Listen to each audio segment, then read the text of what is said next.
Gotcha. Thank you.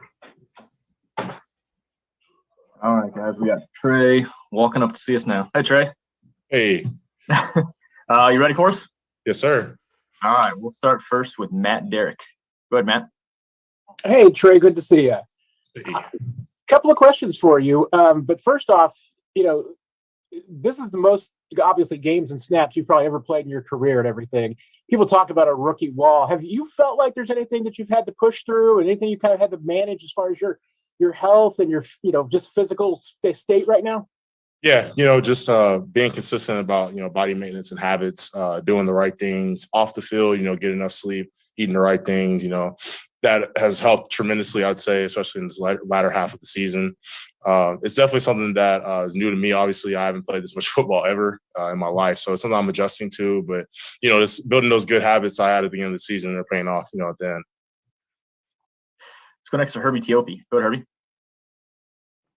Hey, Trey, good afternoon. Hope you're well, man. Good afternoon. As you reflect, as we come to the end of the year, obviously a lot of expectations for yourself and even your fellow offensive linemen entering this year. How would you say you've either met the goal or there's still more to achieve? Yeah. I think there's always more to achieve. You can play for 10 plus years. There's always something you can do better, something you can learn. So no, I'm not, satisfied with where I'm at. There are a lot of things I can do better. Being more consistent in my game. And, that's not, once again, not only on the field, on Sundays and Saturdays this week, but, just every day in practice, and, it's building better habits every day as I go on. Next to Seren Petro. Go ahead, Seren. Trey, just as you're coming down the stretch run, are you noticing? I've heard some guys, Tim Grunhard's a Hall of Fame center for the Chiefs, talked about how every level it gets faster, right? College to the preseason to the regular season, and then you come up on the playoffs, and that's a whole nother level. Are you seeing that things kind of ramping up, particularly last week's game against a team that's going to be one of the playoff teams like you, where the speed of the game is really taking a step forward? Yeah, absolutely. I'd say that's pretty true, especially from college and NFL. So I expect playoffs to even be another level, competition and people competing out there. But once again, Coach Andy Heck, Corey Matei, they do a great job prepping us week in and week out, letting us do the things that we need to do on the field and having us prepared to go out and do it. Let's go next to Nate Taylor. Go ahead, Nate.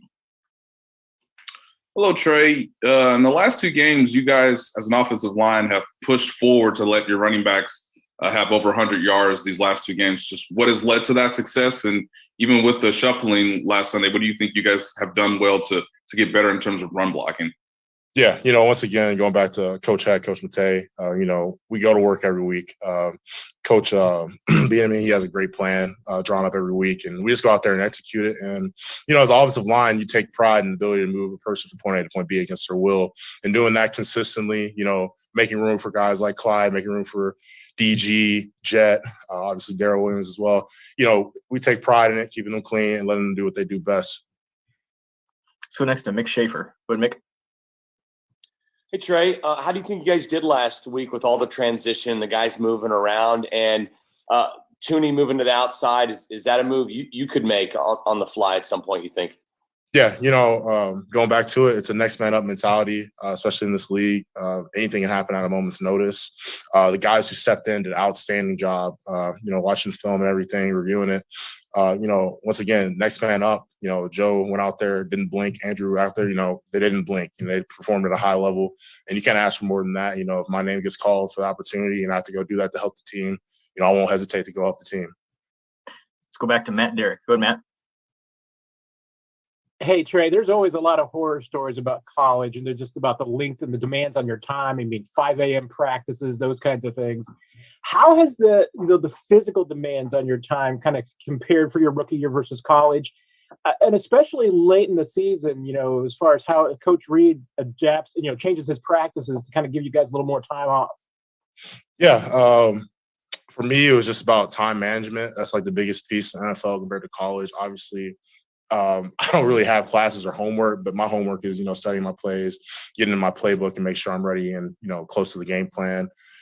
Coach Reid does a phenomenal job with us. Obviously, it's my first year here, but when I got here, I understand the older players talk about how well he does taking care of us, especially later on in the season, because we know what type of football is, in front of us. So in terms of that, man, just got to manage your time well, and Coach Reid does a great job. We'll go two more. We'll go Pete and then Seren. Go ahead, Pete. Hey Trey, with COVID and everything, we won't get Allegretti, and I just was curious in the film review just how he felt about his game, how you guys felt like he did as a group in the spot start, despite you being on the other side. Yeah, I actually felt bad earlier because I didn't mention Nick, but Nick did an outstanding job too. I mean, he got me hyped up watching his pulls a lot of times, especially in the goal line. Brought a really high level of physicality to the game. And Nick's a guy that I take a lot of pride going to work with every day. A great human being as well. But I thought he played excellent, and I thought he had a great game. And we'll go last to Seren. Go ahead, Seren.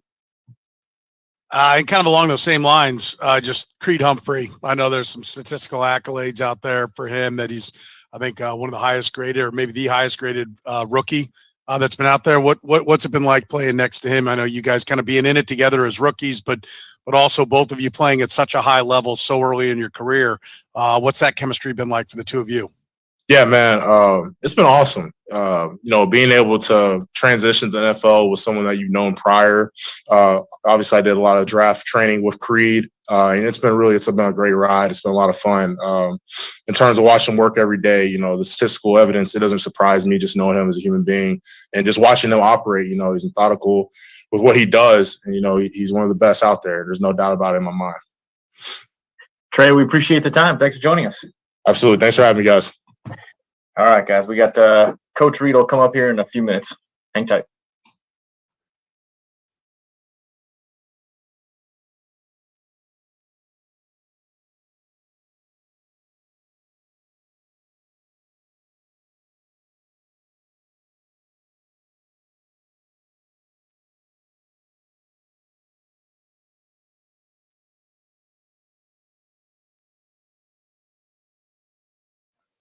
Coach will be joining us from his office, so that's why that other camera went off.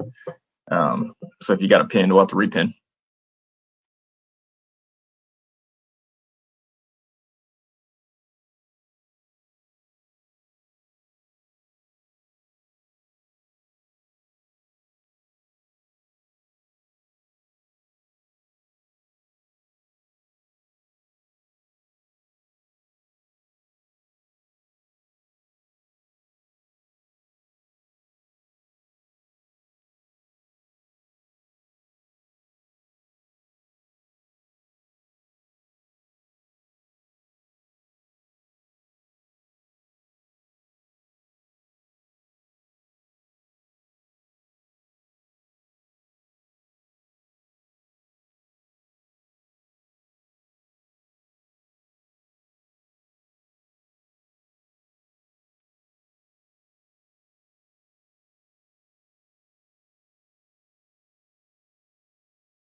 Guys, coach should be coming in here in a minute.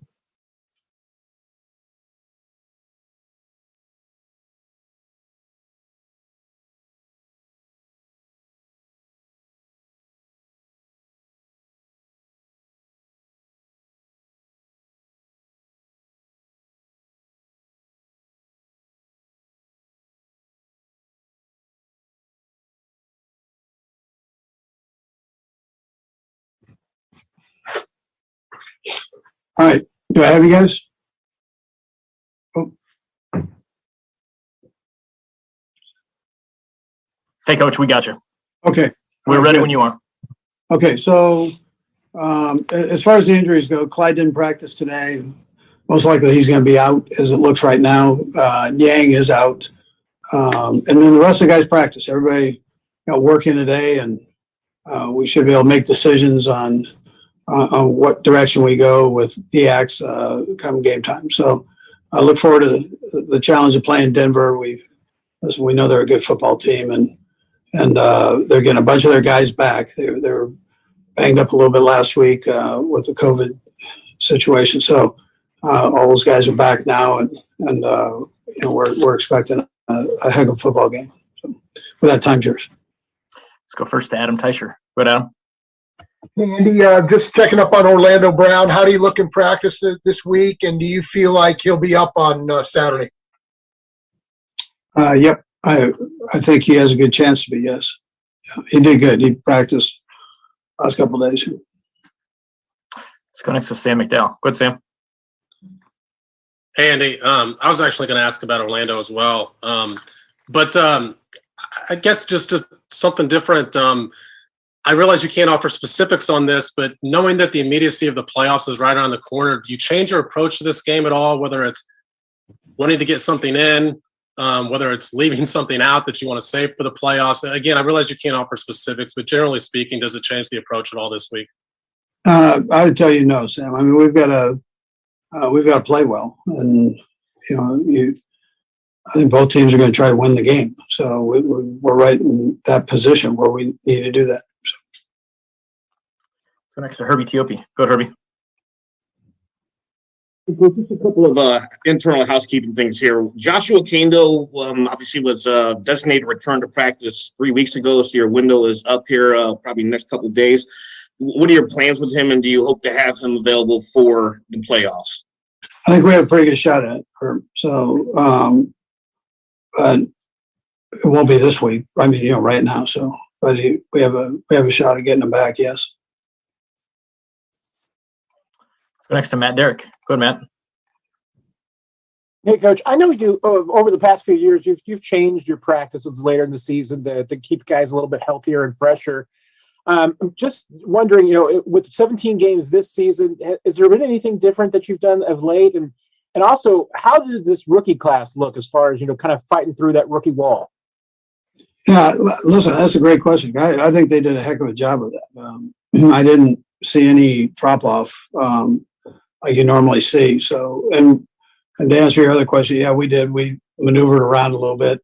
Probably started a tick earlier, a game or so earlier, backing off, than we did last year. So just try to keep it where you're hoping that they can stay strong here through the last part of the season, and we're lucky enough to be in the playoffs. So into the playoffs. Yeah. We'll go last three, starting with Seren. Go ahead, Seren. And I'll have a follow-up, Brad. Coach, I know we hear a lot, and maybe it's more of a college thing, that a loss can be a good thing. It's a good teaching moment. I know it's a little different in professional ranks. I know you don't set out to lose, but is that something that sometimes maybe messages that are kind of being heard get heard a little bit better, or it makes more of a definitive point, to anyone, anywhere on the team, and maybe it can be a good thing moving forward? Listen, I think you're right in the sense that everybody, it's doom and gloom after you lose, and if you win, you still want to learn from those the best you can. But there's a certain urgency that comes with it when you lose. What that does is our end result here. Who knows? I mean, I don't know exactly how to measure that, other than if you win a game or lose a game. But I would tell you that it's a stinker to lose in the National Football League. You only have 17 games. It's different than your jacket right there. The Royals, they have an opportunity to have a lot of games. Basketball has a lot of games, and so this one here, you try to take advantage of every opportunity you have, and you put so much time into it, the guys and the coaches. When you lose one, it rips you in the gut a little bit. So, but it also, you go back, if you're real about it, you go back and evaluate the reasons very closely. And then, and maybe the word process gets used too much. I'll use it here. Your process, your week by week process has obviously been effective, right? You've been around for a long time, but you've also been effective at a Monday night game, a Saturday game, changing around like that. You've been able to adapt that process. Does that give you, whatever it is you do and scheduling and getting everything in on different times, with the games being different times with so many national games that you play right now, does that help you for the postseason, where you don't know what time you're going to play, you don't know who you're going to play? That's kind of a good fire drill, for lack of a better term, during the course of the year, to be ready for that first playoff week when you just have no idea who it might be. Yeah, so I think on that, Soren, I think you just go and there's certain things in this league you can't control, and this last 2 years here, it's been even magnified with COVID. So if you get hung up on all that stuff, whether they change the date, whether it's a COVID issue, whatever it might be,